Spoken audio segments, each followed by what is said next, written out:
So, week twos. Now, specifically, what we're looking at tonight is responding to week twos, and even more specifically than that, a specific, third time in a row, part of responding to week twos. Now, before I get into that, I'm just going to do a little recap on week twos and what this show a feature means, what it kind of refers to.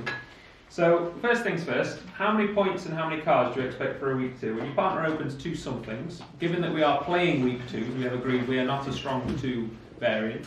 The reason I didn't teach you strong twos, if you're interested, is because I don't know how to play them, which might sound stupid, but I've never played strong twos in my life. I'm sure I probably could pick it up, but week twos are so by far the better system, I never bothered learning them. So, how many points would you expect if partner over week two? How many points? Six. Definitely six? Six-ish is probably good enough. I say 5 to 10, but whatever. I'm not too worried about the exact amount of points. If you've got a really good 4, fair enough, whatever, if there is such a thing. I say 5 to 10 just because that tends to cover most hands that you want to open a week two with. And how long's their suit? 6. 6 or more, or exactly 6? 6 or more. 6. It is exactly 6 cards. Why is it not more than 6 cards? They would open 3 or 4 or 5 or however many more cards they've got, they open more of that. Now, the idea behind the week twos is based on the level of the fit. It's based on an assumption. So if you have 6 cards in hearts, there are 2 1/3 cards in everyone else's hand in hearts, because there's 7 hearts left. So if you split them how you would expect them to be distributed, 2-ish each is about what you would expect. Obviously, they can't have 2 1/3. But the idea is that it's quite a good chance that your partner has 2 cards in your trump suit. What that means is, with 8 cards in a heart suit, 8 tricks with hearts as trumps is a realistic level to go for. Doesn't mean you'll always make it. That's what the week twos are based on. It's based on the length of the trumps, with a bit of an assumption that partner has a couple of trumps for you. Obviously, if your partner has 0 hearts, 2 hearts is unlikely to make, because you only have 6 of them. So it's a bit of a, on average they'll have 2, it'll be alright kind of bit. The beauty of them is, it disrupts the opponent, so you tend to find that they struggle to bid over 2 hearts, because they might want to have opened 1 diamond, let's say, or 1 club. Especially when they've got the minors, they struggle, because they can't have to bid them in the 3 level if they want to bid them. Now, that being week 2, we need to know how to respond to them, because obviously that's different to responding to a 1 level contract. Now, we spoke about this before, but again it's worth recapping. So with a weak hand, which is 15 points or fewer, 15 is right on the cusp, I would say. So with a good 15, upgrade it if you like. 15 is the point where you start to think game could be on. The reason you think that is that there's 10 points, there's a maximum over here. So if there are 15 points in your hand, there is a chance game is on. Okay, it's slim, I'll take that. But there is a chance. With 14 or fewer, you would say game is very unlikely / not on. 15 is right on the cusp. You could include 15 in your weak hands, or you can include it in your strong hands. Some say 16 or more, look for game. Some say 15 or more. 15, 16, it's very close. 14 or fewer is definitely no game interest, and sort of 19 or more is definite game interest. You've got that middle bracket, which I'll talk about in a minute. So if you are in the weak variant, which unfortunately you find yourself in more often than not, all you do is bid for however many trumps you have. So your partner has opened on an assumption that you have 2 cards in their suit. So they have already preemptively, hence the name preempt, bid to the level of the fit. Because they have assumed you have 2 cards, which means you have 8 cards as a side, so they've bid for 8 tricks. If you have more than 2 cards, you can bid more hearts, because you actually know you have more than 8 cards in hearts. You actually have 9 or 10, or however many you've got. So with a weak hand, you look to continue the bullying, if you like. You look to up the ante. So imagine this hand opens 2 hearts, our partner. Let's say they double. Often a good defence to a weak 2 is a double, take out double. South now knows that we have a 9-card heart fit. So there's 9 hearts between us, which means 9 tricks is a reasonable bet. Again, I can't promise you'll make 9 tricks, but you won't be bazillions off. That's the idea. What you can work out is that the opponents very likely have game on. If your partner has 7, 8 points, which is fairly normal. The opponents have 25 between them. Let's say they've got 8, you've got 7. That means you've got 15 as a side, which means they have 25 as a side. Just looking at our hand, where would you guess that they could make game? Spades. That seems a realistic guess, no trick question. So, given that they can make game in spades most often, let's say 90% of the time, we want to try to stop them from finding that. We want to try to make their life as awkward as we can. So passing would actually let your left-hand opponent in. It would let them be able to bid 2 spades, or 3 spades, or 4 spades, or however many. Obviously, if they're bidding 4 spades, you can't really stop them. But it would let them define between 2 and 3, or bid 2 no trumps, or whatever. It lets them show what they've got. If you bid a lot, you might not let them show, because they might not be able to bid over your bid. So you need to up the ante. Again, the idea being, because we have a weak hand, we want to continue the destructive nature of our partner's bidding. We want to increase that. We want to encourage them, if you like. So here, you bid level of the fit. If your partner overcalls, you know they've got 5 cards, and you bid level of the fit. If your partner opens a weak 2, you know they've got 6 cards, and you bid level of the fit. So it's very similar to being an overcaller, but your partner's actually opened the bidding. The reason for that is this is a destructive bid, not a constructive bid, just like an overcall. The idea is to get in their way rather than have a chat. So it's a very similar nature, really. So here, because our partner's got 6 hearts and we've got 3, that's 9, we should bid 3 hearts. Not necessarily expecting to make it. Our partner may or may not make 3 hearts. That's not really the point. The point is they've now got a decision to make. Do they bid at the 3/4 level, depending on what their suit was, or do they pass? They might have 10-ish points. They don't want to go to 4 clubs, but they also don't want to pass. So that 3 heart bid could have given them a headache. What you tend to find is quite difficult being these people when they are preempting against you. It's quite hard to know what to do. You essentially have to guess as to what to do. Some of the time you'll be right, some of the time you'll be wrong. And that's what the weak 2s are aiming to do. Force the opponents to make a decision when they are not informed enough to know the correct decision. So what you do with a weak hand is just bid for however many trumps you have. A very nice thing that works with weak 2s, in that because they promise 6 cards, and you've got 3 cards, that makes 9, and the 3 level is 9 tricks. So if the 3 level is 9 tricks, you bid 3. So however many cards you have in the suit is literally the number you bid. If you have 3 cards in hearts, you bid 3 hearts. It's quite nice that ties up. You won't always have little shortcuts like that in bridge, so take it for granted. So because partners promise 6, 1 heart would mean we want to bid 1 heart, i.e. pass. 2 hearts means we want to bid 2 hearts, i.e. pass. 3 hearts means we want to bid 3 hearts, so bid 3 hearts. Do you follow me? Because the level of the fit ties in with the way the bidding works, that actually you could just look at the sheer number of trumps you have and bid that many. It's as simple as that. It's nothing to do with your strength. In fact, the weaker you are, the more you want to bid. If you take away the king of diamonds and made it 5 to the 10, I am more along the lines of bidding 4 hearts, not passing. I'm more towards 4 hearts than I am away from 4 hearts. This has encouraged me to bid more, not less. Do you see what I mean? Because of the nature of the bidding, you're trying to ruin their fun. The less you've got, the more fun they're about to have. Yeah, but aren't you about to get stuffed, aren't you? You're going to go off loads in 4 hearts, but now I think you might make a slam. So you've got to try to destroy their space as much as you can. The fewer points you've got, the more likely it is that they can make something. And if you've got absolutely nothing, they can make something colossal. It'll cost you, won't it? Yes, it will. But the idea is it costs you less than what would have cost you had you let them bid their game. You're not quite fancying it vulnerable against us. No, but you obviously with these kind of bids you've got to consider vulnerability. Yeah. Don't go mental if you're vulnerable. I mean, this is starting to get towards mental. But if you're not vulnerable, you can be really quite aggressive and it still pays off in the long run. Yes, you're going to lose some points, but you were dealt rubbish hands. You were bound to lose points this hand. It's just a case of how much.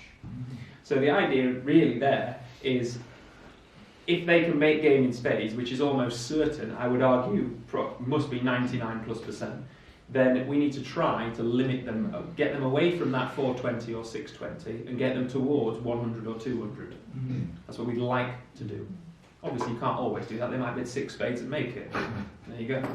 But the worse your hand is, the more inclined you should be to destroy the space, i.e. bid. So it's completely the opposite of how you would instinctively bid. And that's because of the destructive nature rather than the constructive nature. So if you're weak, with level of the fit. Okay? Follow it almost to the letter. Vulnerable against not vulnerable, don't be crazy. That's perhaps the only little asterisk I put on there. Don't want you to come to me in 3 weeks' time and go, you told me to be level of fit, I went off 4, 800, blah, blah, blah. You know, vulnerable, you've got to just be a little bit careful. Not vulnerable, you can really bid your socks off. Okay? Now, that's dealing with weak hands. When you have a weak hand, your partner has a weak hand, it's good. Just be aggressive, off you go, get in their way. Good fun. What happens if your partner has preempted you? So you have the good hand, and you actually think game could be on between your side rather than trying to stop their game. Oh, 9, 13. Let's say that. So our partner's opened 2 hearts. Now it's not their fault that you have a good hand. They just happens to have worked out that they preempted you rather than the opponents. So here you have a good hand. We've got 16 points. So if you are above the bracket, if you are above the threshold of 15, there is a realistic chance you can make game because you have enough ammunition to be able to support your partner. Even though their hand is weak, 25 points is not beyond the realms of possibility. Not only that, we've got a 9-card fit, which is quite nice. So game isn't miles away, I don't think. However, we can't be certain of game. We could only have 21 points combined if our partner's opened on H-Jack to 5 hearts, and that's it. That wouldn't be an unrealistic week 2. So we need a way of asking them, how good is your week 2? How good are you for your range? Given that you're 5 to 10-ish, I need a bit more. Are you nearer the 10 or are you nearer the 5? So that's when we use this 2-no trump bid as an enquiry. What it says is, I've actually got a good hand, you've preempted me, I need you to define further how good your hand is. So what you need for that is a fit, because you need somewhere to play. If your partner comes back with bad news, you need to at least be able to get out, i.e. you need a fit for them. The reason this is okay is because having a fit with a 6-card suit is quite frequent. You will nearly always, not always, but nearly always have 2 cards in partner's suit. It's quite a common thing to have. And you need an interest in game. Now, that's my politician's way of getting out of putting a specific number of points on it. If you want a specific number of points, I would say 16 plus. But there are some 15s that are good enough because of the shape. Notice, if you had 4 cards in hearts, you would be bidding 4 hearts based on the level of the fit, whatever your number of points. So if you have four trumps, you're bidding 4 hearts on the level of the fit anyway, so it doesn't matter what your point count is there, really. But if you've got fewer than that, you need the points to back you up. Now, there are essentially... So, sorry, I should say, South is bidding 2 no trumps on this hand because they're in that bracket. So there are essentially sort of a couple, 3 arguably, different ways of responding to this 2 no trump inquiry. The direct question is, for your week 2, are you good or bad? That's essentially the question. Do you like your week 2, or are you a bit embarrassed and you thought you probably shouldn't have opened it, but you did anyway? So, there is a very simplistic way of responding to this. The way that you might think instinctively, if you were to never have heard of this before and suddenly you're playing week 2 and your partner inquires, the most straightforward way to bid is that 3 hearts and 4 hearts are your options. You can probably guess which one is the good hand. Okay? That's not tricky. Now what I'm going to show you tonight is, this by the way functions perfectly fine. 3 hearts, I'm near a 5, 4 hearts, I'm near a 10. So if you really, if you want to break it down very specifically, that's 5 to 7, and that's 8 to 10. Again, I don't like gluing to point counts, because there are some 7 counts that have got a void that are worth, so you don't stick very rigidly to point counts, but they're the rough guidelines. Now what I'm going to tell you tonight is that you can get even more clever. So if we keep 3 hearts as our minimum, so 3 hearts, I'm going to guess where it should be. 3 hearts is minimum. What show of feature says is any bid other than 3 hearts, or rather any bid other than 3 of the trump suits we have agreed, in this case hearts, because they open 2 hearts, should be a maximum. So any bid other than I'm escaping to 3 should be I have a maximum. Because what else would 3 clubs, 3 diamonds, 3 spades, 3 no trumps, 4 clubs, 4 diamonds, what are all those bids? So what show a feature does is it looks to utilise those bids for something. So you can get across something to your partner. So what that says is 3 clubs, 3 diamonds, 3 spades, and 3 no trumps. These are all something. The first thing to notice is that they are all towards the top of the range. Because if you are minimum, you must return to 3 of the agreed trump suit. Any minimum goes there.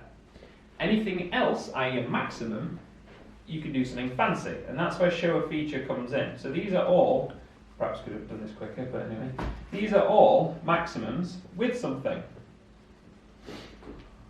So what show a feature means is that you show a feature. So you could ask, what's a feature? A feature is a good card, essentially. I don't tend to, you can if you wish, you can show shortage. I personally prefer showing good cards. Aces and kings preferably, queens if you're pushed, but one of the top 3 honours in that suit is what you should have. So 3 clubs in a response to 2 no trumps says I have a maximum, I like my week 2, and I have a good card in this suit. So I have the king of clubs, let's say. It might be the king, it might be the ace, it might be the queen. It's one of those 3. So all that says, really, is I am maximum, but you've given them extra information. I am maximum and I like this suit more than the others. Obviously your week 2 is most likely to be your best suit, but then what else have you got about your hand? Because using 3 hearts and 4 hearts is very, minimum maximum. That's very unilateral. Whereas you can be more scientific using When you say these maximum, do you mean the maximum, a 10? Well, 8, 9 or Oh. 10, towards the top. Again, take a view. So 3 diamonds is the same. I am maximum and I have a feature in this suit instead. 3 spades is the same. Notice, whenever you bid spades, you are, with hearts and trumps, you've pushed your side to 4 hearts. But that's okay, because your partner should be able to tolerate 4 hearts opposite a maximum. They shouldn't be asking unless they wanted to go to game in the first place. Now, 3 no trumps is a bit weird, because how am I going to have a feature in a no trump suit? That's unusual, isn't it? Because I haven't got the king of no trumps, nor have I ever been dealt the king of no trumps. So, what the 3 no trumps is used for a feature in the suit that you could not show a feature in naturally, which is hearts. Yes. Because 3 hearts is a minimum. So how do you show a feature in the trump suit? Well, what this means is you've got very good trumps. Because if you're a maximum, i.e. 8, 9 or 10 points, and you have not got a card outside of your trump suit, your trumps must be damn good. Because if you've got, let's say, 9 points, and there is no card outside of your trump suit, it's ace, king, queen of trumps, isn't it? Or you've got 8 points and you've got a jack outside, then you've got ace, queen, jack of trumps, for example. Just one sec, Paul, I'll come to you in a sec. So 3 no trumps essentially says I am a maximum, but I have no feature to show you because all of my goodies are in my trump suit, or the vast majority of my goodies. Okay? Yeah. Aren't all roads leading to 4 hearts anyway? Yes, they are, but there might be a slam on, which is why you bother. Now these. Yes. Is a feature always a colour card, or could it be like if you had 6 clubs? It'd be unusual for you to be very shapely like that. I suppose you could treat a long suit as a feature, but I normally treat it as ace, king or queen is what I agree. I mean, if pushed, not really, because your partner might think their ace, queen is good because you've got the king when really you've got a void and it doesn't quite work as well. You can play it as shortage, but my personal preference is you play a big card, just because it's more clear. Yes, all roads are leading to 4 hearts. I mean, these may not, but with a maximum opposite enquiry they should. But the idea of playing these is you know whether to value your hand as good or not. So, for example, if North shows us a feature in diamonds, we know our hand is set on fire here, don't we? Because the diamond suit now is looking rather good. So our partner must have the queen of diamonds. It's a way of you reassessing as to whether a slam might be on because they've got that card you wanted. Right? Like you've got ace, queen to 6 and they've got the king and you suddenly think, whoa, low point slam might be on here. That's the idea, to get more definition so that you might get to slams rather than just game. That's what show feature is about. There are times where partner shows a feature and you really dislike your hand. Like if they show a feature in spades here, I'm feeling a bit uncomfortable. I mean, we'll go into four hearts because of the nature of how it is, but it's not gelled with our hand very well. The Queen of Diamonds is a much better card than the King of Spades. Do you follow me? So having that show a feature, having that extra bit of information may or may not help you later in the video. If it doesn't help you, you end in four hearts. But it might help you to go for a slap. Okay? So 4 low trumps will be Blackwood. Yep. With hearts as trumps because this agreed hearts. Yeah. So what this is really is just getting fancy with your 2 no trump responses. Now I want to stress, this isn't the point of week 2. The point isn't to give you headaches. The point isn't to get in your partner's way when they were going to open and jump rebid and all that jazz. The point is to get in their way when you have a weak hand and your partner has a week hand, you really ruin it for them. But you've got to have a way of dealing with the time when your partner has the good hand. Because you need some way to deal with that. Because your week 2s are very good. They're so good they disrupt you as well. Do you follow me? I suppose a bit of a price to pay. Now, if you're weak, you do level of the fit. If you've got kind of 16 plus, you inquire, and then your partner does this fanciness. Now notice, I haven't mentioned the 4 level. 4 clubs, 4 diamonds, 4 hearts. What are they? You can agree anything you like. A lot of pairs agree splinters.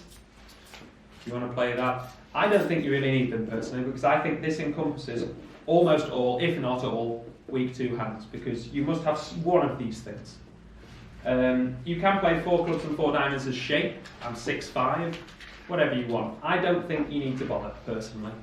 I suppose if you were going to the absolute nth of a system agreement because you were playing for England in the World Cup or whatever, then you might go to what's this and what's this, but honestly I wouldn't bother. It doesn't come across with me. Now there are times where South's hand is so good they don't even need to inquire at all. Just because you have an inquiry doesn't mean you should use it. You use an inquiry when you are unsure. Unsure whether to be in game or unsure whether to be in slam. You might inquire about slam. So if I make this hand a bit better, well, to be fair to you, a lot better. If I make it that, how many points is that? 40, 20? 20 is that? So you could argue, whatever your partner's weak 2 is, you want to be in game. So you could just bid 4 hearts. However, you could still use the inquiry if you think slam might be on. It's not against the odds that slam might be on here. So make a decision. But don't be frightened of just bidding 4 hearts if you think, I think game's on, I'm not bothered about the rest. That's not wrong with this hand. There could be a slim slam. Could be a slim slam on if partner's got something like Queen of Diamonds, King of Hearts, Ace of Spades. That would be sort of Dreamsville. But there could be. So if your hand's really good, you can just bid straight to game if you think that's the limit. If your hand's really, really good and you think slam might be on, you can then inquire again. So if you like, there's kind of level of the fit, then there's inquiry, I'm not sure about game, then there's game's definite, nothing more, and then there's inquiry, I think slam might be on. But this inquiry, having 2 no trumps and inquiry, and having this level of detail in the responses, you could almost write their hand down on a sheet of paper, almost, because you know so well what they've got. They must have, for example, here King Jack of Hearts, and let's say they bid 3 diamonds, they've got to have King Jack of Hearts and the Queen of Diamonds. At least. I mean, they've got something else to be a maximum. So it's very, very good if you're on the same wavelength. And it's much better than just 3 hearts minimum, 4 hearts maximum. Because playing that way, you never really get to slams. 2 hearts, 2 and 4 hearts, it's just kind of over. Okay? So that's the idea of what to do. Now, obviously, in these hands, I've put a lot of 2 no trump inquiries in so that you get the feeling for what show of features about and how it works. But again, the idea is that doesn't really happen. In real life, you want 6 hearts, no points, opposite 6 hearts, no points. Then just go mental in hearts and they miss their grand slam in spades. That's what you want, but obviously you need a way of dealing with these. Okay? Right, any questions? Yes? Obviously in spades this would just shift to the other point. Yeah, these 2 would... What about in cheap suits? Do you use it or not? Yes, so if the... week 2 is in diamond. If it was in clubs, it would be a 23 plus, so it wouldn't be a week 2. But in diamonds, these 2 would shift. because obviously 3 of our trump suit is our minimum, so 3 diamonds would say I have nothing. The good thing here is 3 no trumps says I'm maximum with good trumps. What that often means is you play in 3 no trumps, because you are a minor, which means you want to play in no trumps. The fact that you've got good trumps means that that suit will run, most likely. So it essentially works exactly the same. The only difference is the game you might go for is 3 no trumps, not 5 diamonds. So it's essentially the exact same. Okay? Yeah. Happy? So if it was 3 no trumps, what would you be? I would. Well, I mean, I'd be surprised partners over the week too if they're in diamonds with that hand. If I turn them round, make it that. They can't have good trumps then. I need to move cards about. It can't really exist. Hang on, let me do something more normal. Something like that. That would be more normal. If I did 2 no trumps, because I think actually a hand's too good for 2 no trumps in it. God's sake. There we go. If I did 2 no trumps inquiring, wondering if partner can, their maximum for game or not. If they did 3 no trumps, that's just the response I want to hear, because that means they've got good trumps and a maximum. So yeah, I would let it go. Then you pass. I would pass. Yeah. Now, as interestingly enough, you would end up playing it because you did 2 no trumps and they did 3 no trumps. Your 2 no trumps was not natural, but there you are. It is what it is. Worth noting, because your 2 no trumps isn't natural, it needs alerting because it carries artificial information. Similarly, I suppose, never really thought about it actually, but I suppose these bits, barring the natural one, also want alerting because they've got extra things attached to them. It isn't. Natural means you've actually got length in the suit, whereas this isn't specifically length, it's just a feature of some description. Could be King Doubleton, for example. Okay? Just for the rules.